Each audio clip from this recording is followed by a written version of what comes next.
हमारे देश भारत का इतिहास बहुत ही बड़ा और काफ़ी हद तक अच्छा रहा है। वहीं जहां हमारा देश भारत 1947 में अंग्रेज़ों की गुलामी से आज़ाद हुआ था, वहीं कुछ ऐसे भी नेता थे हमारे देश में जिन्होंने हमारे देश भारत का इतिहास बेहतर बनाने में अपना योगदान दिया है। तो आज की इस वीडियो में हम बात करने जा रहे हैं देश की एक ऐसे नेता की जो कि अब तक की सबसे पहली और आखिरी महिला प्रधानमंत्री रही है और जिसने भारत के सबसे पहले परमाणु परीक्षण में भी अपना योगदान दिया था। जी हाँ दोस्तों, मैं बात कर रहा हूँ श्रीमती इंदिरा गांधी की। चाहे लोग कितने ही आरोप लगाएं, कितने ही भारत की निंदा करें, कोई नहीं है दुनिया में जो कह सकता है कि आज भारत जितना मजबूत है हर प्रकार से, वैसे कभी भी वो नहीं रहा है। तो चलिए जानते हैं आज की इस वीडियो में उनके अच्छे और बुरे कामों में, और उनके बाद अब तक भारत का कोई दूसरी महिला प्रधानमंत्री क्यों नहीं बन पाई। The national flag, the saffron, white and green tricolour, was publicly unfurled. For the rest, it was crowds, crowds, crowds. Mrs. Gandhi, how tense is the situation on your frontiers with Pakistan? It's very serious indeed. Bharat के निवासी मेरे भाई बहनों प्यारे बच्चों, आज जब हम पीछे देखते हैं इन वर्षों के तरफ, तो ये देखते हैं कि जो रास्ता अपने सामने हमने रखा था उस पे काफी दूर हम आगे बढ़े हैं। दोस्तों, इंदिरा गांधी को भारत के सबसे ग्रेटेस्ट प्राइम मिनिस्टर में से एक माना जाता है, लेकिन ऐसा क्यों? इंदिरा गांधी का जन्म 19 नवंबर 1917 में हुआ था, जो कि पंडित जवाहरलाल नेहरू और उनकी पत्नी कमला नेहरू की एकलौती संतान थी। इंदिरा गांधी बचपन से ही राजनीति की बातें और एनवायरनमेंट को देखते हुए बड़ी हुई थी, क्योंकि उनके पिता पंडित जवाहरलाल नेहरू कांग्रेस के एक इम्पोर्टेंट मेंबर थे। महात्मा गांधी के कारण पंडित जवाहरलाल नेहरू की एंट्री स्वतंत्रता आंदोलन में हुई, जिसके बाद इंदिरा गांधी की देखभाल पूरी उनकी मां ने की। 1936 में उनकी मां कमला नेहरू का देहांत हो गया एक लंबी बीमारी के चलते हुए। 5 साल की उम्र में इंदिरा गांधी जी ने अपनी गुड़िया जलाने का फैसला किया, क्योंकि वह गुड़िया इंग्लैंड से लाई गई हुई थी। वह बचपन से ही एक देशभक्त थी। इंदिरा गांधी जी की मैट्रिक की परीक्षा उन्होंने पुणे विश्वविद्यालय से पास की और 1934 और 1935 में उन्होंने अपनी स्कूल की एजुकेशन को कंप्लीट किया, जिसके बाद उनके पिता ने उनकी मर्जी के खिलाफ उनकी शादी फिरोज गांधी से करा दी।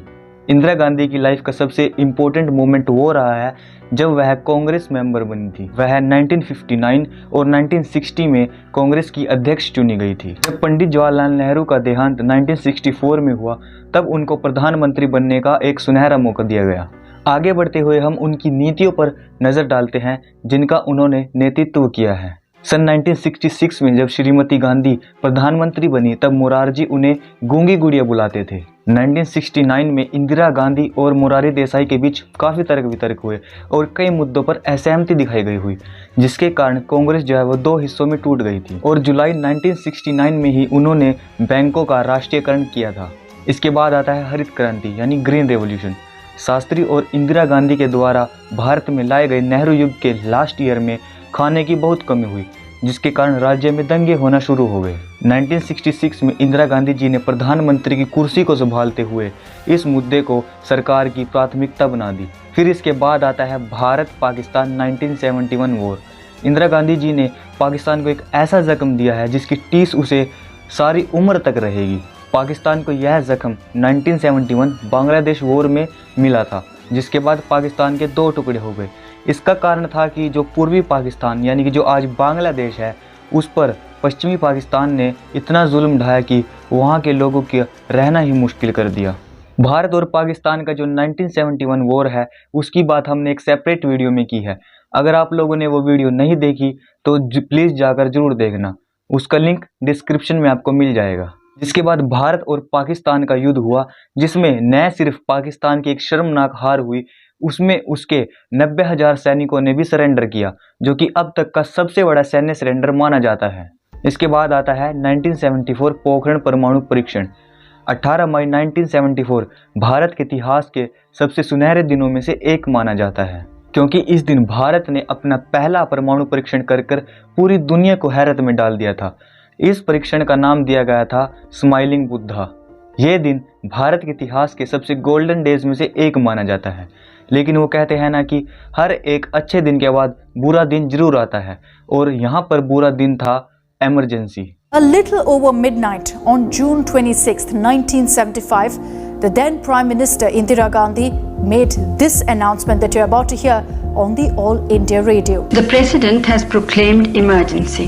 1975 से 1977 तक रही इमरजेंसी भारत के सबसे काले दिनों में से एक मानी जाती है। इंदिरा गांधी के संबंध में इस्लामाबाद हाई कोर्ट में एक याचिका दाखिल की गई, जिसको देखते हुए जो फैसला है वो इंदिरा गांधी के खिलाफ आया, जिसके बाद उनको 6 सालों तक इलेक्शन लड़ने पर रोक लगा दी गई और उनको संसद से भी रिजाइन करने के लिए कहा गया। इसके बाद इंदिरा गांधी ने हाई कोर्ट के फैसले को मानने से इनकार कर दिया, जिसके बाद पूरे देश में विरोध प्रदर्शन होने स्टार्ट हो गए और उनसे रेजिग्नेशन मांगा जाना शुरू कर दिया। इन सब को देखते हुए इंदिरा गांधी ने 25 जून 1975 को इमरजेंसी का ऐलान कर दिया और जो भी विरोध प्रदर्शन कर रहे थे उनकी खिलाफ गिरफ्तारी का वारंट निकाल दिया।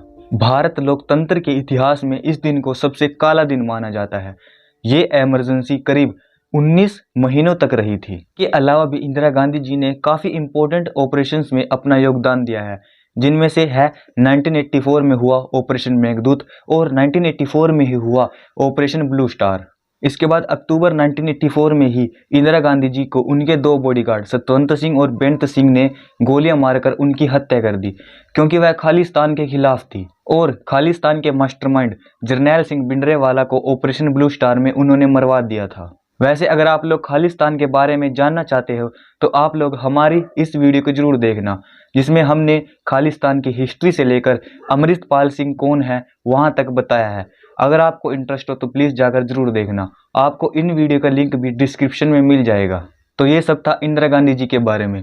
आप लोग सब इन्हीं बातों से अंदाज़ा लगा सकते हैं कि वो अच्छी थी या बुरी, क्योंकि आप लोग सब समझदार हैं। आप लोगों का क्या मानना है कमेंट बॉक्स में अपनी राय जरूर देना।